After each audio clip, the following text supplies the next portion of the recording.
निपत्रिक किंवा दत्तक वारसा, घर, जमीन का पचत नाही त्याची कारणे व उपाय. श्री गणेशाय नमः. शंभो हर हर महादेव. पार्वतीपते की जय. नमस्कार मित्रांनो.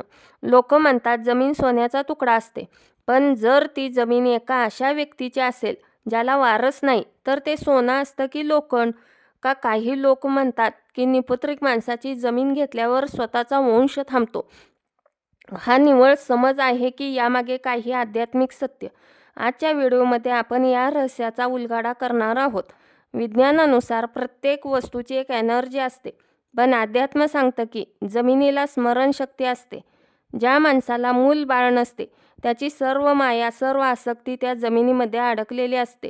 जेव्हा तुम्ही ती जमीन घेता किंवा तुम्हाला वारसा मिळते, तेव्हा तुम्ही फक्त माती विकत घेत नाही, तर त्या माणसाच्या अतृप्त इच्छासुद्धा विकत घेता.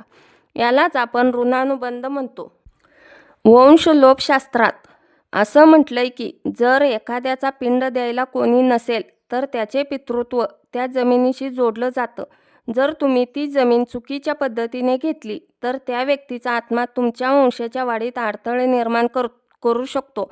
पण थांबा, हे प्रत्येक बाबतीत घडतं का? नाही मित्रांनो, नाण्याला दोन बाजू असतात. जर तुम्ही त्या निपत्रिक व्यक्तीच्या शेवटच्या काळात सेवा केली असेल, त्यांना सन्मानाने मोबदला दिला असेल, तर तीच जमीन तुमच्यासाठी अक्षयपात्र ठरू शकते.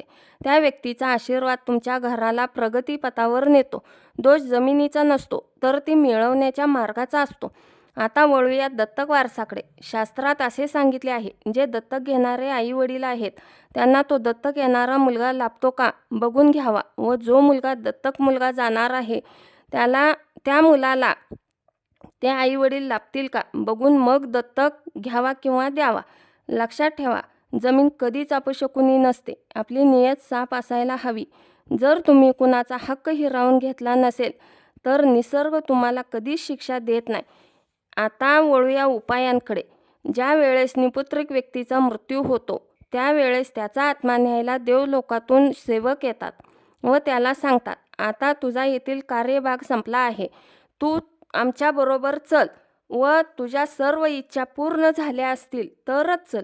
त्यावेळेस ती व्यक्ती म्हणते, मला निपुत्रिक जन्म मिळाला, आज पाणीसुद्धा धर्माचे पिलो, माझी संतान इच्छा अपूर्ण राहिली. मग ते सेवक त्याला तेथेच सोडून जातात व तो आत्मा सद्गतीला जात नाही. तर आपल्याला तो आत्मा सद्गतीला घालवायचा आहे.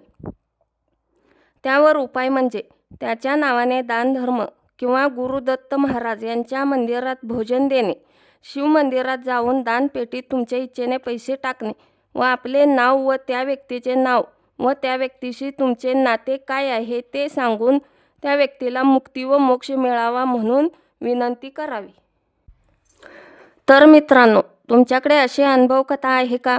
कमेंटमध्ये सांगा. अशाच माहितीसाठी आमच्या चॅनेलला फॉलो करा, लाईक करा, शेअर करा. धन्यवाद.